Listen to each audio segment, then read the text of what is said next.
Welcome back to Track Talk. We're going to be jumping back into week 4 of our ongoing coverage of the 1830 League, and this is game A. It basically contains the top of the leaderboard for this tournament so far: MP Coin, Devouring Tray, and Elite DAC. Uh, I guess we've just been saying DAC, along with Too Many Revenants. So at the end of the auction, we see that MP Coin has priority. He has the Camden Amboy and he has more than $325. So he is in a great position to start running away with things with an easy PRR float, which we basically immediately see. After that, we'll see the CNO and the PRR, or sorry, the NYNH also float, and the rest of the stock round can be skipped. We'll buzz quickly through OR1. All the standard track gets laid, and the NYNH is setting up for the NYC. Stock round 2, nothing interesting happens. The B&O player is still unable to float, and no one else is doing anything of note, so we'll skip it. OR2, still fairly standard. We see the NYC home tile laid, and just standard track from the rest of the players, so we'll move through that very quickly, and that will bring us to stock round 3. Stock round 3, things start getting a little bit hairy because we see the B&O player go and float the NYC instead of the B&O. And this is going to leave the B&O basically very hard to defend in the next stock round when we're presuming that at least some of these players are going to have cash to buy in their privates. The rest of the stock round, not all that interesting. We basically are just going to see the NYC float, so we're going to skip into the operating round. In the operating round, we're still in yellow, so New York and Hudson doesn't have a whole lot to do. But then we see the NYC player go crazy on trains and actually buy in the 3 train himself. So that's 3 2 trains and a 3, all so that he can buy in his Piddling, Champlain, and St. Lawrence. So that is a very expensive decision there to be able to buy in your private. It does all the dirty work for the PRR player, who has some very juicy, lucrative privates, and the CNO. So I understand you want a 3 train so you don't run the risk of falling back, but you probably don't want to give the CNA player such an easy buy-in of their private either. So we'll go to the PRR. He immediately buys the privates. Why not? Has just enough to snag the 3 train, and we're really kind of in a dangerous position from MP Coin. CNO also buying in his privates, no surprises there, and we're into stock round 4. At the start of stock round 4, we're seeing MP Coin as a result of his CNA buy-in, flush with cash. He's got priority. He's got the PRR, so you're looking, maybe he wants to take that B&O. Good synergy between the B&O and the PRR, especially when they're owned by the same presidency. And really, $400 to float the B&O versus 402 to min float one of these other companies, but you get 300 something extra bucks for taking the B&O. So if I was in MP's shoes here, I'd probably be looking at this B&O, looking at the net worth and liquidity of Too Many Revenants. Can be very challenging, very costly for him to try and defend that B&O. But MP defies my expectations, and he's actually going to be going for the Erie. Erie and the PRR, pretty limited synergy. They tend to bump into each other rather than help each other with track. So we'll see how this works out for him. Devouring, on the other hand, is going to look at the B&O and see that there's an opportunity there. He has a lot less liquidity than MP does, so it's going to be a little bit harder for him to easily take over this B&O. He's going to have to sell out pretty heavily to do that, but we do see him starting to make progress on that. Sells out of 3 different companies. This is dangerous, right? Because if you don't take over the B&O, you can't buy those shares back. So your opportunities for investment are going to be pretty limited, but he does start working at the B&O. DAC just buying, paying shares, and then Too Many Revenants. He's actually going to defend the B&O here. He needs another 2 shares to do it, and selling just the PRR is going to be, I think, just short if it's sold down again. So he's really in kind of a tough spot in terms of defending this company. If Devouring Tray was going to steal the B&O, he may have wanted to consider trashing the PRR and the NYC, where you see Too Many Revenants is invested first, to try and eliminate that liquidity and make it a little bit easier for him to take the B&O. But regardless, we're going to watch this play out. MP Coin is just continuing to float his Erie, happy as a clam. Devouring, buying more of the B&O. DAC, he's doing a little bit of shuffling. He does sell the NYC, which is bad news for Too Many Revenants because we're anticipating that he's going to have to sell these shares to defend. So again, if the PRR had been trashed and then the NYC trashed, I think we would see a little bit of a different outcome here. Too Many Revenants, he trashes his own NYC after it's been sold twice, and now he does have enough cash for one more share. But remember, he needs 50% to save this presidency, so he still is going to have to sell additional shares to get it. B&O is floated. MP still floated in the Erie. Devouring, still pressing for the B&O. He's really got very little option now. He's sold out of everything else, so he's got to float this or put his cash somewhere. DAC, out of it. Too Many Revenants gets to sell an NYC, I guess one more NYC, and he dumps it as a result of MP Coin giving him that opportunity. And this gives him the extra cash needed. He doesn't end up having to sell that PRR so he can defend the B&O. So MP Coin is basically reaping the rewards of Devouring and Too Many Revenants fighting each other, which, although he passed up on the opportunity to float the B&O, he's still in a very strong position with a well-positioned PRR and now a Erie company. So B&O is now defended, and we're going to see that Devouring now basically has to sell these shares. He probably doesn't want to just sit on the B&O, and he's going to have to find another place for his money. So he buys the extra share out of spite, tanks the B&O. Bad news for Too Many Revenants, but even worse news for Devouring Trey, and we're going to have to see him find another place for his money, as noted. And basically, the only players with actions left in this stock round are MP and Devouring, and we'll note that MP is just shy of floating the Erie as a result of taking over the NYC. Not unreasonable to take the NYC. It's got decent track. It's got a 3-train, and it's brown, so that's fair.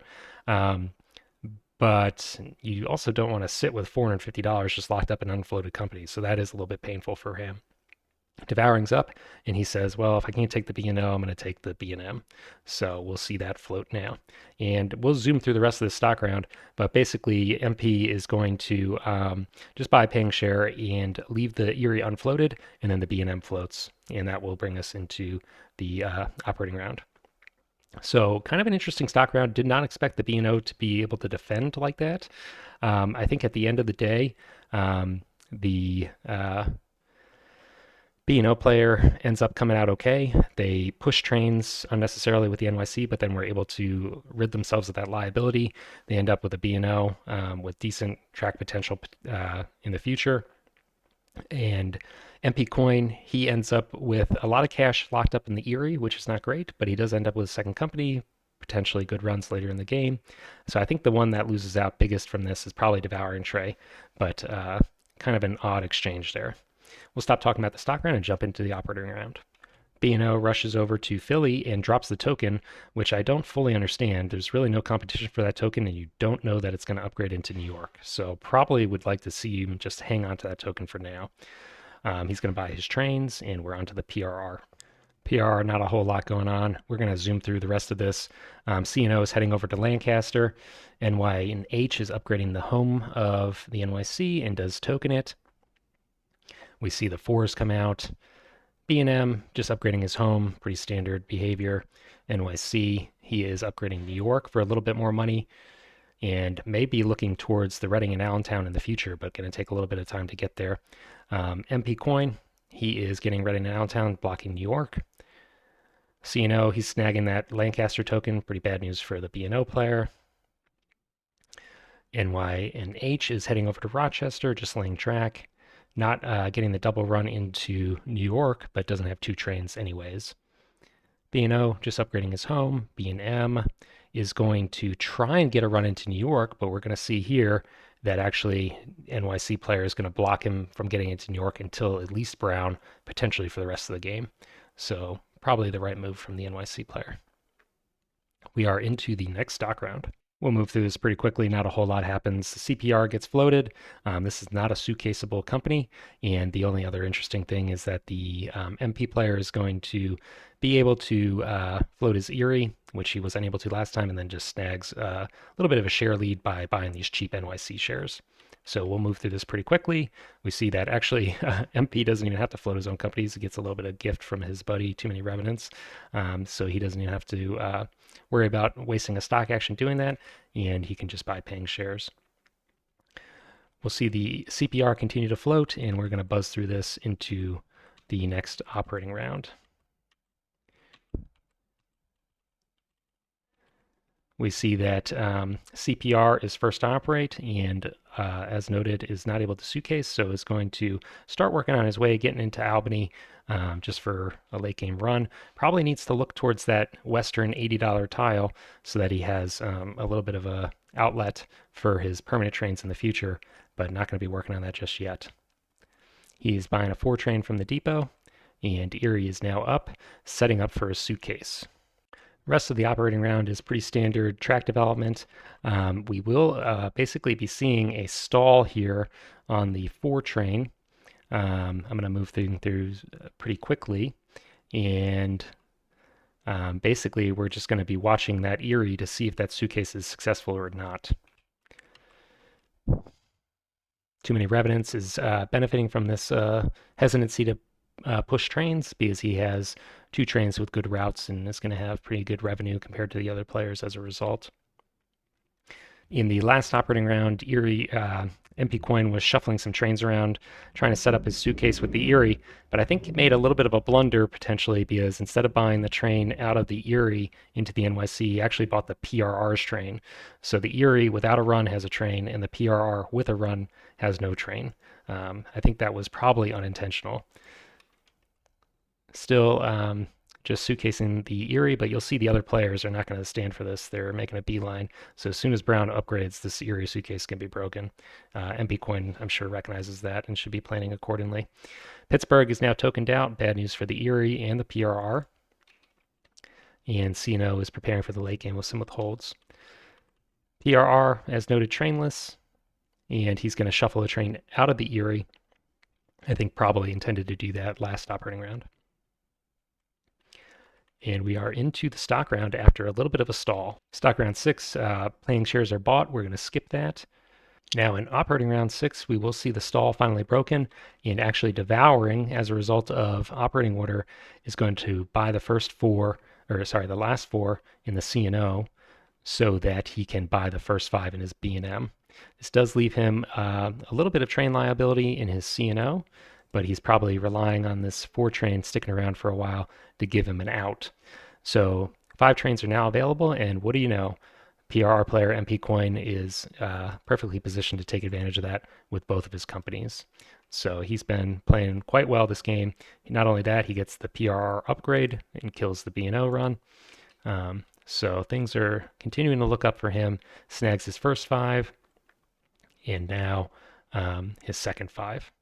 The B&O player is doing a little bit that he was blocked at Philly and immediately returns the favor by upgrading the Dunkirk tile to give Erie a run. So a little tit for tat there. Definitely the right play to break that suitcase. Now, Too Many Revenants has no permanent trains, so needs to figure out if he's going to be looking for the second 6 or if he's just going to resign himself to a D train. Does have a decent D run, not unreasonable to look for that, but needs to have a plan. There isn't much of a stall on the 6, and we see that actually the NYNH player has shuffled between the CPR and the NYNH to bring it out. This is going to put a little bit of pressure on MP Coin since he has the Erie now trainless, but as a result of operating order, he's going to be able to snag that with an emergency buy if he wants. So the 6s come out.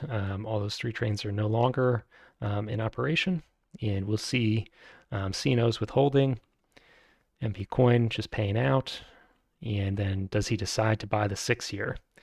He does. That leaves him a little bit poor going into the stock round, but he now has no train liability. He's got a bunch of yellow shares, and he's got already a share lead, so pretty commanding position considering his nearest competitors both are going to be needing some D trains here in the very near future.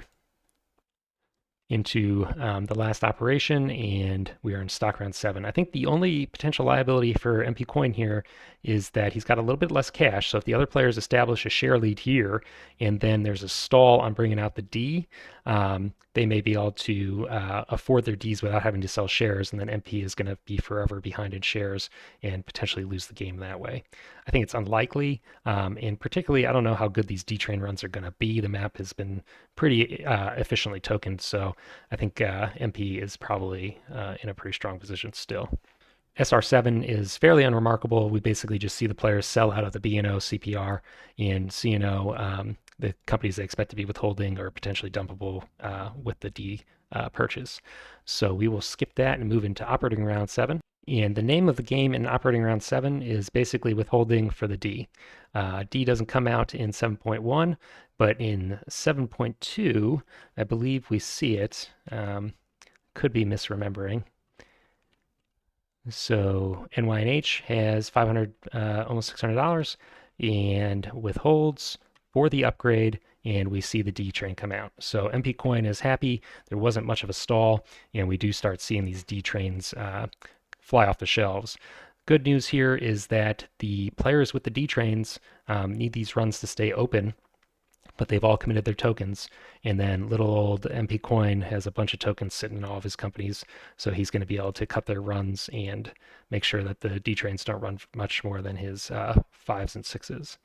We'll skip along through the rest of operating round 7 and just confirm that everybody has bought their D trains. B&O, CNO, and the NYNH all have D trains, so pretty much as expected. The stock round here is just going to be all the players basically investing their cash. MP Coin already has a share lead, and we will see at the end of the stock round, he has continued to maintain a share lead with the exception of Devouring Trey. However, MP Coin is already $700 ahead of him, so really not in a huge amount of danger. Thing to watch out for in these operating rounds is basically the D run of these various companies and where they get tokened out. The companies are all going to have to basically run through Rochester and or this Dunkirk tile in order to head west. So you'd really like to see a token from someone on one or both of these tiles to cut those runs. And when we look at company cash, we'll see that the Erie has more than enough cash for both of those tokens. So expecting those to come out, but you would be surprised. If we skip to the end of the operating round, we'll see that the Erie, in fact, has just dropped a token here, which doesn't cut anybody's run, doesn't secure his run, and it's a little bit confusing. Maybe a misclick, I'm not sure. Fortunately, he rectifies this, and at the end of this operating round, we do see the Rochester run being cut. Players are starting to work around it with the upgrade through this expensive track, and that will eventually come out, but it's going to be too little too late. If we look at the spreadsheet, the runs, even with the D trains, are not sufficient to really make up the lead that MP Coin has developed. So he's basically just securing his lead with these tokens. We'll skip to the end of operating round 8.3, just look at the spreadsheet here, and we basically see that MP Coin ran for just a little bit less than he did compared to the other players, but that's really because he's just keeping Erie yellow. So MP Coin has a commanding enough lead. The D-Train runs are inadequate to come back, and we see him just take this game with a relatively comfortable margin over Devouring Trey. So well played to MP Coin. That brings us to the B game, and the interesting thing in this auction is that we see some very cheap privates. The M&H, I guess we have to wait for the poll, goes for basically face. We're about to see that. 115, and then the Camden Amboy is also very, very cheap at just 180. So good news for Heart of Dior and King Zombie. When we go into the stock round, we see a max par on the B&O, so won't be seeing that float probably. But we do see the CNA player with more than $402, so we will be seeing a 3-company float here. and we'll skip to there and see that the CNO, NYNH, and PRR all floated kind of as expected. This operating round is fairly standard, and we can skip it, which we've seen that before. Only thing in stock round 2 is a B&O float, so we will also skip that. And we will immediately see that the B&O heads south. We've talked about that on the channel before. Not a huge fan of that. I think you lose a lot of tempo heading towards Lancaster that way, and it doesn't end up helping you in the late game. But because they've gone south, they buy 2 trains, which is going to make it very easy for the other players to buy in their privates. CNO, laying standard track, buys into the 3s and then buys their privates, very standard. PRR, he's going to buy a 3 and then also their expensive private. And then the most interesting development of this operating round is the NYNH buys their private and then is going to be teleporting over to Scranton. Don't see this very often. I don't think it's as strong as when the CNO does it, but yeah, I guess I'll just leave it at that. I think it's less strong and probably not necessary here. But they do get a 3 train, and we will be into the operating round with all the players being flush with cash from their new purchases. In this stock round, nobody has quite enough cash to float, and with the exception of Heart of Dior, without selling. So we will see new companies float here. Specifically, we see King Zombie taking the NYC, which is reasonable now that the NYNH has paid for expensive Scranton. We see HJM Quilter be intrigued by the B&M, and then Heart of Dior is going to go back for the Erie.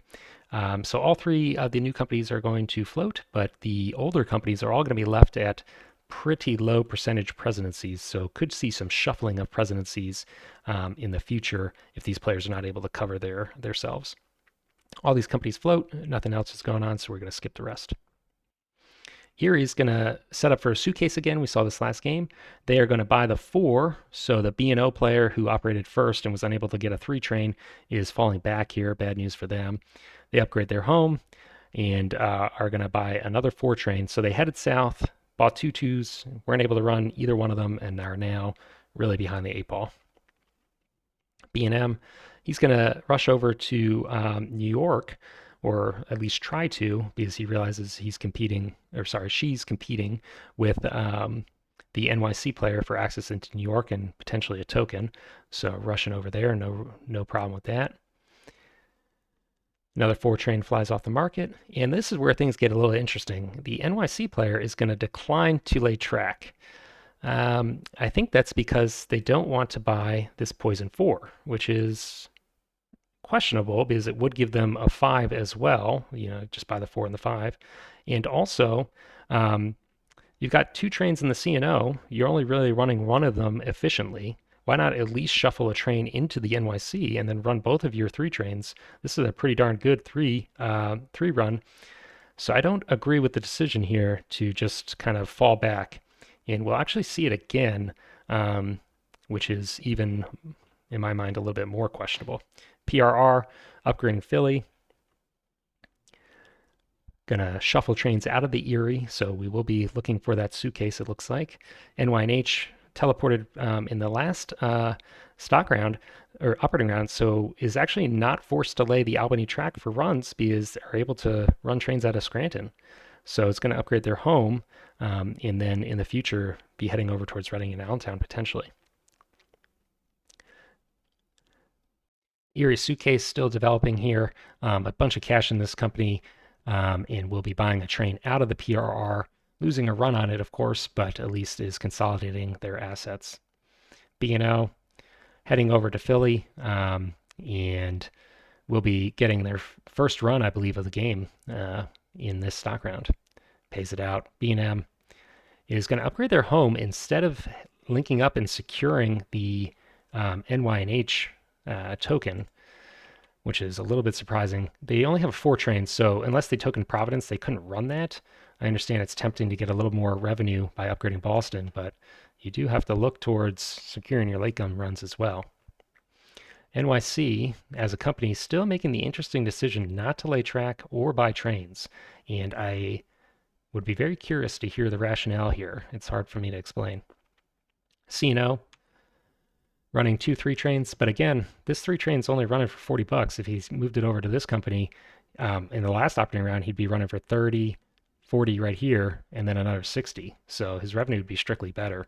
And I think he also owns a higher percentage of the NYC than the CNO. So very questionable to leave that train in the company, I think. PRR, he's going to upgrade, or she's going to upgrade Lancaster and runs 2 trains. NY&H does get the Reading and Allentown track, blocks the PRR player. Pretty reasonable play, and pays it out.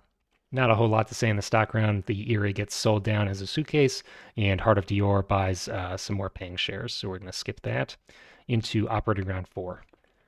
HJM Quilter gets her run into New York, and wisely does not token Providence. So it ends up working out for her. She gets the upgrade in Boston for a little bit of early revenue, and then is able to secure a run into New York without wasting her token. I like that.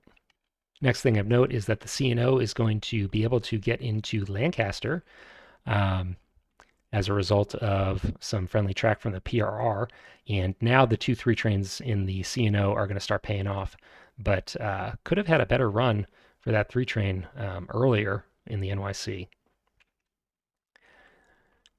NY&H just upgrading Scranton for a little bit more money. Erie suitcased. And now, interestingly, that the CNO actually has decent runs for both of his trains, we see the NYC give itself track and buy one of the trains out of the CNO. This is going to set up for more cash in both companies, so that when the permanent trains come out, he's well positioned. But just the timing of this decision is funny to me. Leaving the train in the CNO when it's not running, and then immediately buying it out when it's got a pretty decent run. Rest of the operating round is not too exciting. We're just stalled on this Poison 4, so we're going to have to wait for another company to float in order to break that. We do see this track gets laid in between Scranton and New York, so the New York run is not going to be able to make the big loop from New York North to New York South. Not the end of the world. Erie still suitcasing. NYC, on the other hand, does set up for some runs south, but because they're already tokened out in Lancaster, not going to be incredible. SR5, we're still in a little bit of a stall here. Nobody floats the CPR. They just buy and pay in shares. We're going to go into the operating round. Things get a little interesting early in the stock round or operating round. As a result of the NY&H teleport, we have this kind of unusual link up through the west part of that central portion of the map, and we'll actually see the PRR throwaway token on New York. This is not a good token. You'd much rather have the token in Scranton or potentially a token in Philadelphia. This is not going to cut anybody's runs. It doesn't improve your run right now. So really kind of a short-sighted token as opposed to Scranton. Would much prefer to see that. And kind of along that line, we're going to immediately see the CNO token Pittsburgh. So now the PRR's got tokens down here and a token in New York, but no way to join them up, and their runs are going to be very damaged by this occurrence, basically. And despite saying that we were going to have to wait for the CPR to break the stall, we'll actually see King Zombie on the CNO start shuffling trains. I guess not shuffling, but buys the Poison 4. This is going to give Cottongrass the ability to buy a 5 train, which they do by withholding. But then this sets up King Zombie for the 5 on the NYC. So very reasonable to secure yourself a permanent train. Is even going to get a token in New York South. Not generally a fan of the tokens in New York, but since the B&M still has their token, reasonable to secure that so you can get a run into New York or through New York into Boston on your New York company. Erie still being suitcased, and we'll see how that works out for him.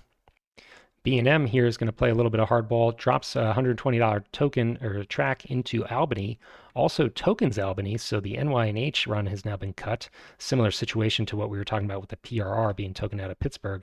Now the NY&H is tokened out at Albany, and then with a withhold is going to have just enough actually for the final 5 train. So nice smooth play from Heart of Dior there. And only made possible because she did not immediately token Providence, which we've seen a lot of players do. For the remainder of the operating round, really not anybody's in a position to push trains. The PR has a bunch of cash, but they're train locked. So we're going to have to wait now for the CPR probably to open up the sixes.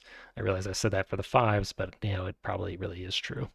We're going to move pretty quickly here. We see some track development. Looks like players are aware of the Erie suitcase and working to potentially break it. Heart of Dior does have a helper for the Erie in terms of the PRR, but because of the way track is developed here, she's not going to be able to lay track to block the Erie out. Cotton Grass running 2 trains, has pretty good runs for the time being, and is taking advantage with a pretty big payout. NYNH doesn't have great late game runs as a result of the way the track has developed, and doesn't have a permanent train, so needs to be a little bit careful here, and we'll see them pay out. NYC, similar to the B&O, 2 trains, good runs, and is paying. Erie is laying a sharp curve here in an effort to prevent people giving her track, but there is a valid upgrade here that many people can lay that will lay a sharp turn here and get them in. So by no means safe. We are into the stock round 6. Some interesting things in stock round 6, so we'll actually go through it a little bit. The CPR comes out pretty quickly. No surprises there, telegraphing an early 6 train buy. So if you're Heart of Dior, you're probably a little bit nervous here. Right now you don't have train liability because you got a suitcase, but got to figure out something for this company, which is on the ropes.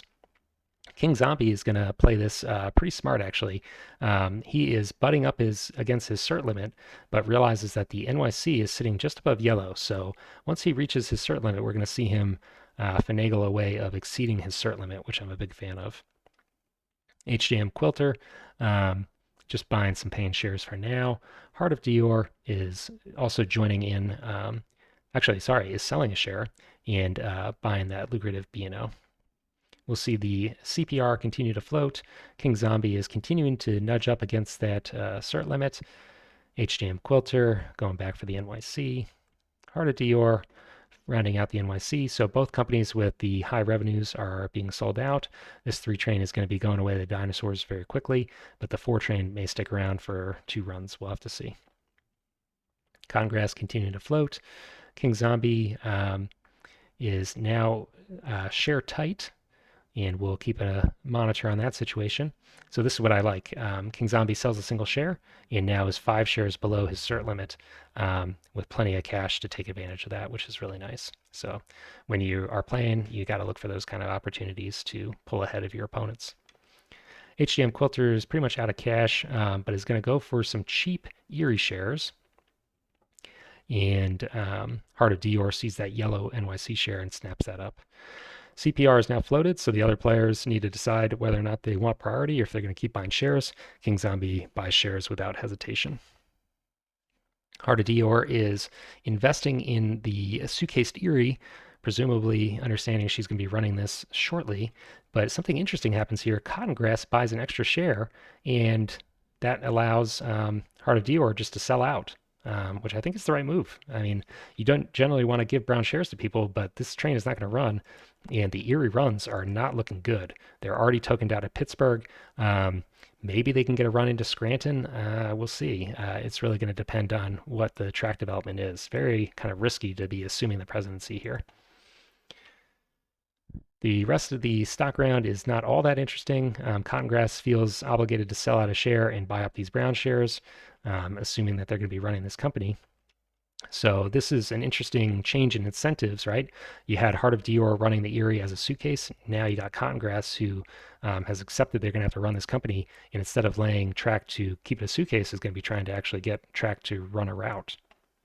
So we're going to buzz through this pretty quickly. CPR is going to bring out the 6 train, which we kind of anticipated. Does not lay itself track, so hoping to maintain a suitcase. B&O has a permanent train and is working its way into Rochester, maybe eventually trying to lay some track. Well, actually, probably trying to get a run for the Erie. Could have given the Erie a run with an upgrade here, and It's not a bad run for the Erie, actually. It gets into Scranton, New York, and Philly. So with a token in the right place could be a pretty big change in the game state, but for now is going to let the Erie fend for itself. NYNH doesn't technically have money for a 6 train just yet, but is going to withhold and snag that. And we will note that the NYNH is blocking the Erie, and basically all the players are really not that interested in the Erie getting to run now. So it's an interesting change in dynamics.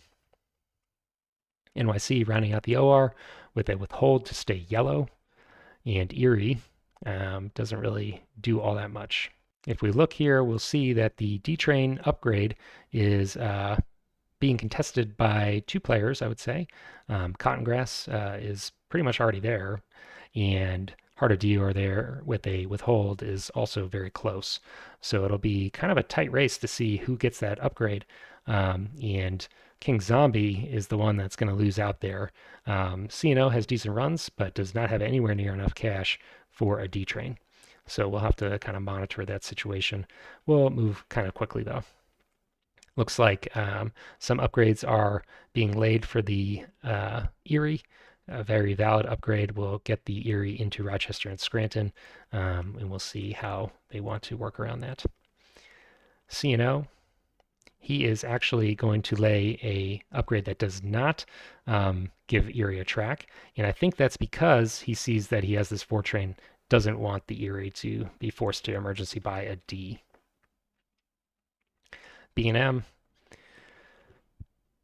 just running the same 5 train. CPR is going to break their own suitcase. Again, we see them head east instead of west, which we saw in game A, a little bit interesting. Paying for 50. B&O loving that they are getting to run their 2 trains still and running for 380, which is pretty nice. Still has a token. We'll have to monitor where that gets dropped.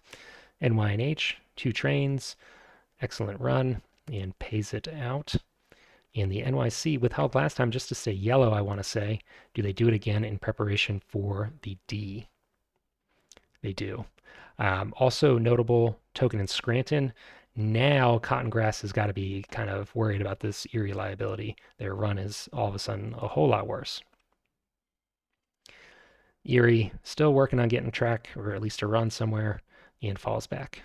PRR going to not quite be able to link up their 2 tokens, so still not the best run, but at least has access into Boston. Running a 4 train and is going to pay it out. Not worried about the D train upgrade, it looks like. CNO, not sure where they're heading, pays out. B&M, running the same track. CPR, laid to the east, but doesn't actually link up with the offboard for the extra revenue. Now is laying west, so is taking a half of one, 6 of another approach, and running for very poor revenue as a result. Runs for 50, pays it out. B&O. Looks like they shuffled trains and is going to withhold for the D train upgrade, which comes out here. The Erie is given a run at the exact worst moment when the D train has just come out. NYNH runs. NYC is going to token Rochester. So King Zombie is really shutting down the map for all these D trains, which is what you have to do. Pays out 250, and Erie forced to buy a train, but is going to shuffle for now. So going to be hoping to run a D train in the B&O with better track. We're into stock round 7. Potentially a volatile situation here. We got 2 companies early in operating order with no D train. Heart of Dior could potentially dump her PRR, but it's got $500 in it, so probably not too worried about that if you're one of these other players. And then King Zombie's last in priority, so not going to be dumpable unless someone gives them the opportunity. But if we just buzz through this really quickly, we'll see that everybody has given him the opportunity, and he declines to dump. So despite multiple potential opportunities, we don't actually see much shakeup, and we'll just skip into the operating round. We'll see the PRR afford their D train without too much difficulty, and then King Zombie on the CNO doesn't want to sell a bunch of shares to out of pocket this, and I believe we're actually going to see a little bit of a shuffle here. although he did have cash to buy it without selling. So probably just sees that the NYC route is looking pretty monstrous, and thinks that's better than the CNO route. Although the CNO route is nothing to sneeze at either. So gonna make the decision to lose the run on the 5 in order to get the D train there. We will see the D train come out, and he does buy it on the NYC.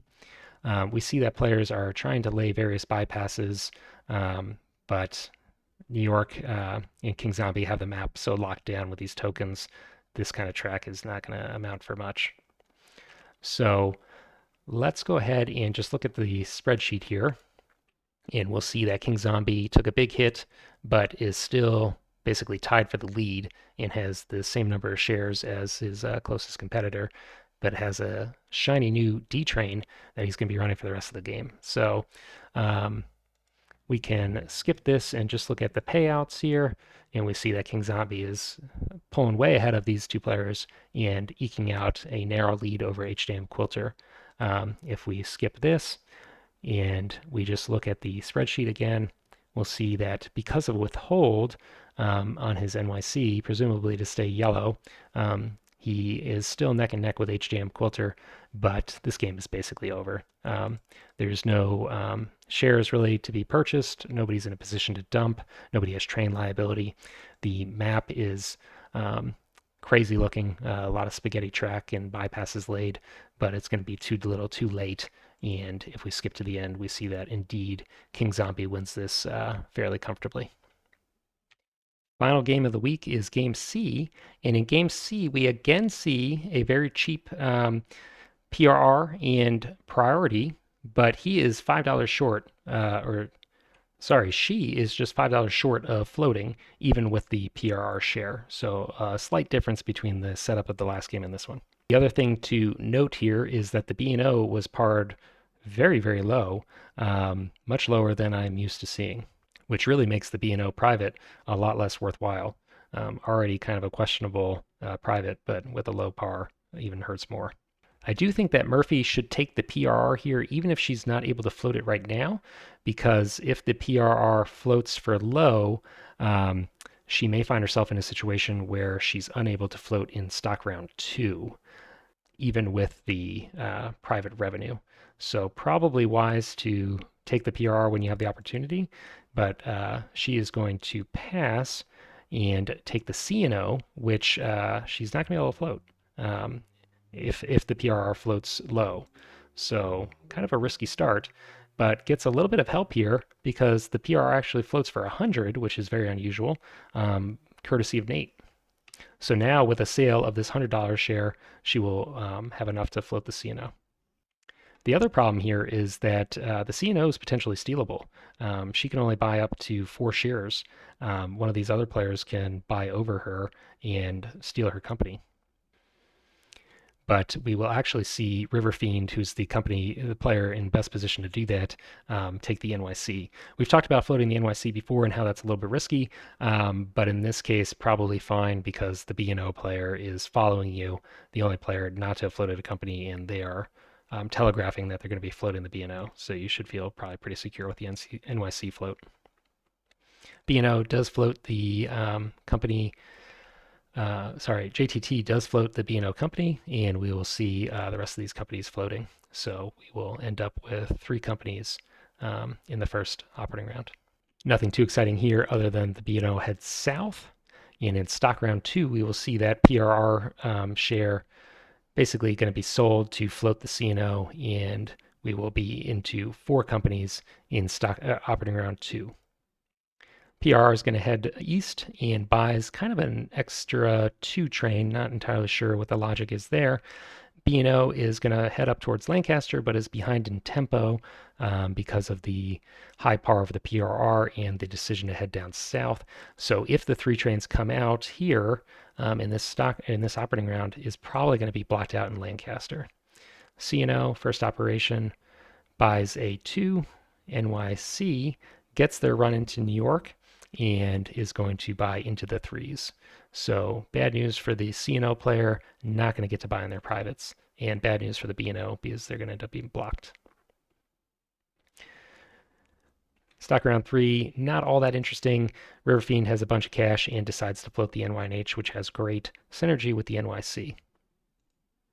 So we really should be seeing the PRR player upgrading Lancaster and hoping to get into Reading and Allentown and then New York.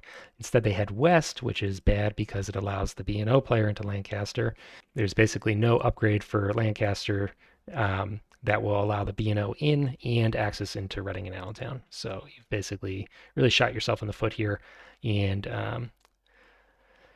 could have been prevented. B&O gets Lancaster as noted, tokens it immediately. Good play there. And pretty aggressively buys 3 trains with 2 3 trains. River Fiend is in a pretty strong position here with very synergistic companies, has the opportunity to buy into the 4s here and cause the C&O to fall back trainless, as the C&O did not buy the 3 or their privates last round, but actually is going to play friendly here and just let the 2 trains continue to exist, which I think is probably not the right move.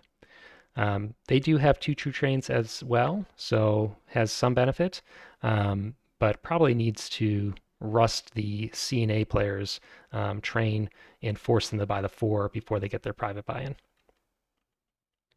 C&O links up with Chicago and actually neglects to buy the 4 as well, which is kind of crazy. You're living on borrowed time with this single 2 train, and you really need to have a train ready for when this rusting event happens inevitably.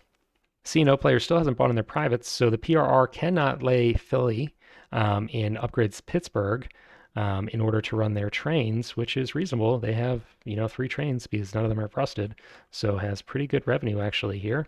And then we see the 4 train bought. So C&O missed quite an opportunity here to avoid falling back trainless. But this is really good news for the PRR, who gets to run their 2 trains in extra time compared to everybody else. B&O, not a whole lot of track for them. NYNH and the NYC are going to be able to secure the double run into New York because the number 2 track has not been laid yet as a result of operating order. So this is a dream scenario, I would say, in 1830. You got the NYC, the NYNH, and you get the double run into New York. The only potential liability here for River Fiend is company cash. Not terrible, but he does not have a 4 train and only about $500 between or $600 between his 2 companies. So train liability, but beautiful map position. Really just a enviable position in the game. C&O falling back trainless as we've talked about, and buys the 4 train now. Could have bought that last operating round. Neglects to buy in their privates still. Has very lucrative privates. Has cash in the company. Didn't buy in a single one. And if you think that's problematic, it actually gets worse. C&O gets sold out here, and we will see a trade of the C&O, so just sold out, for the CPR of all places. CPR, terrible company. This player does not control the Champlain and St. Lawrence, so this is not a safe suitcase. And this is a company with $300, and that is now in orange. Very questionable. We'll see if the other players want to try and take this over. And of course, they are interested. Why wouldn't they be? And we see JTT immediately snag that presidency. So kind of a crazy decision to put the C&O with $300 into Brown for the CPR. We'll buzz through the rest of the stock round. The fireworks are basically over. And we'll see the CPR float and into the operating round here. PRR doesn't have a whole lot to do, and we are on to the CPR, who is finally buying in privates, but does it in a 0.1 operating round instead of a 0.2, so loses out a little bit of efficiency there, and is now a very poor CPR because they had such expensive privates. Has to buy a 4 train, and also heads to the east. This is really kind of a miserable position for A. Murphy, I would say. No Brown track available for the B&O just yet, so sitting pretty with 2 3 trains, pays it out. NYC is going to get the Philly upgrade and actually blocks the Lancaster track. So this is just even get better for River Fiend. Really strong position as noted, pays it out. NYNH getting the double run into New York, which is only possible because the number 2 track. Going to run basically the best 3 run in the game for 130.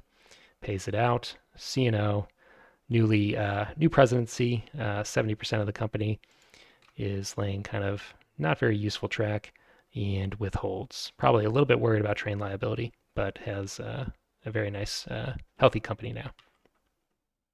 PRR is up again, but still no brown tracks, so not a whole lot for any of these companies to be doing. B&O upgrading down south for a little extra money. CPR does get into the offboard at least. Last game we saw them lay this track after they laid Burlington. I think this is probably the better sequence. Runs for 70, pays it out. New York heading towards Rochester. NYNH links up with Rochester.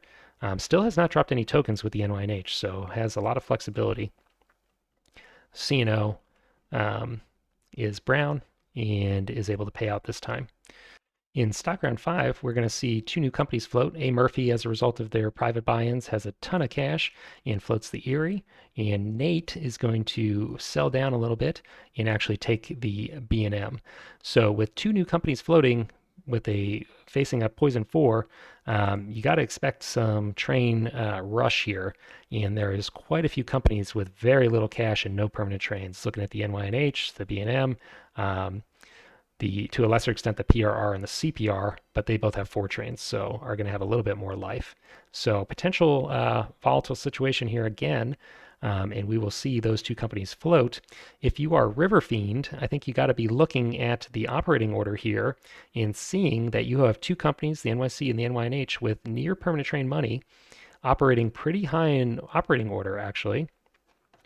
Both are ledged, so your operating order is fixed, whereas these newly floated companies that are going to be pushing trains are vulnerable to having their operating order manipulated. So I'd like to see River Fiend buy and sell one of these companies twice so that they drop down to 76, and then one of the companies buys the 4, potentially a 5. Your NYC operates, you get a 5, and then the other company is going to operate, and they'll only be able to afford a single 5. They can't buy a 5 and a 6. So that way you get a permanent train in your NYC, and this 3 train survives to run and withhold for at least 1 operating round. I think if you make that happen, you're in basically a guaranteed winning position. You get a single 5 train and then a nice withhold on your 3. You've got dominant map position. You got decent share density, just really, really strong. So there's plenty of opportunities to do that. You may let these companies float and then trash them too. You could trash them too before they float. Doesn't really matter, but would love to see that from River Fiend specifically. We see the companies continuing to float. River Fiend is sitting on some cash here, which leads me to believe that maybe they're thinking about trashing these companies. But we'll see them both float and not buying any shares, just sitting on cash, not manipulating turn order. So I think that's very passive play, and we'll see it's going to come back to bite them. PRR is up, just going to be laying track. Doesn't want to buy that Poison 4, of course. Erie is going to lay to get into Pittsburgh potentially, and we'll see. Do they want to buy the 4 and the 5, or are they going to try and be tricky? They buy the 4, they buy a 4 from the CPR for quite a lot of money. So now they've basically been able to leapfrog, or maybe reverse leapfrog, Nate P in operating order, and Nate P now has the decision whether or not they want to shuffle trains out of the PRR and return the favor, or if they want to just buy this 4 and the 5. They decide to basically buy a train out of the PRR, and then they buy the 4 and the 5. So this opens up a train slot in the PRR to push trains. They're going to have to discard a train, of course, but this is now off to the races in terms of the train rush. So this works out really well for CPR, or A. Murphy. She's able to double buy 5s here, which is basically the nightmare scenario for River Fiend. We've been really talking up River Fiend's map position in this game, and it is really strong, but they're now in a position where they have 2 companies with just 3 trains and not enough money for a single 6, which is pretty tenuous. If you buy a 6, early because you're worried about falling on a D train later. Now you've just rusted your other 3 trains. So this is dangerous. And JTT is in a also precarious position. They at least have a 4 train, but they do have a company that is going to need a 6. So these two players are in a little bit of a prisoner's dilemma of who's going to buy the 6 and how this operating order is going to work. If River Fiend buys the 6 here, the B&O is operating right after him and can buy the second 6. So it may make sense for River Fiend to actually shuffle 3s, buy the 6 here, and then try an emergency buy the second 6 into the NYC. The downside of that is by emergency buying, you're going to hurt your net worth. And then potentially you find JTT having to out of pocket 2 D trains, they bankrupt, and River Fiend's only $200 ahead of Nate. You may not come out ahead in that bankruptcy calculus. So basically, I think the only way out for these players is to agree not to buy a 6. But that's kind of collusion. I don't know if that's really in the spirit of 18xx. Maybe they didn't really feel like doing that. So we'll see how this plays out, but it gets ugly. NYC linking up with the B&M. He's going to run for 130, withholds it, and is just shy of the 6, but does shuffle a train out of the NYNH.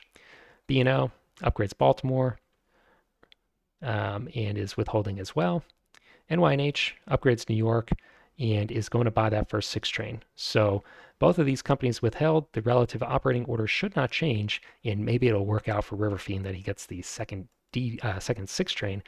But we had a another person with something to say, and that's the C&O player. He is going to withhold and actually snag that second 6. So basically, no matter what River Fiend did, he was not going to be able to guarantee that both of his companies got a 6 train. And now both of these players are in for a lot of trouble. PRR laughing their way to the bank with a 4 train, runs for 140, pays it out. Erie does give himself a run, and basically just because this is heading towards bankruptcy, need to get as much cash as you possibly can. But having said that, actually withholds and doesn't even use that for really anything because the game is going to end. B&M upgrading his home, runs and withholds. Murphy laying Ottawa is paying it out. NYC really doesn't have too many options. Could try and shuffle the 6 in the NYNH, could just out of pocket the D train here. Does have the liquidity for it, but just barely. So $300 here and a little over 800 here is going to have to sell quite heavily. Lays Albany and starts selling. Is able to afford the D, but is in a pretty bad position because the D purchase has left the NYNH pretty much undefendable. This is the last operating round in the set, so they're going to go into a stock round. He's going to have no cash and really no way to defend his presidency potentially. The early buy of the D does mean that the B&O is going to also have to potentially buy a D here, and they elect to shuffle, but it's just kind of delaying the inevitable, and JTT does go bankrupt. So Nate takes this game in a bankruptcy victory. Kind of, I think, a winnable game for River Fiend if this train rush just works out slightly differently. It ended up being kind of on the knife's edge.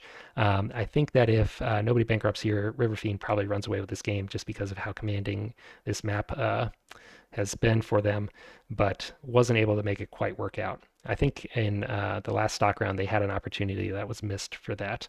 Regardless, Nate is able to take it, and we will pull up the standings and see that that actually puts Nate into first place, shared with King Zombie. So 2 of the victors this week end up in first. The 3 second place players are Devouring, Dak, and MP Coin. MP Coin has actually won all 3 weeks that he's played, but got a deduction 1 week as a result of a no-show. So MP Coin playing very well, but technically in third place right now. I have high hopes. I think that we will see them continue to place well and do very well in the league. But for now, actually in third place. So congrats to King Zombie and Nate P on your wins this week, and leading the rankings for now. We'll be back next week with the additional commentary. Thanks for watching.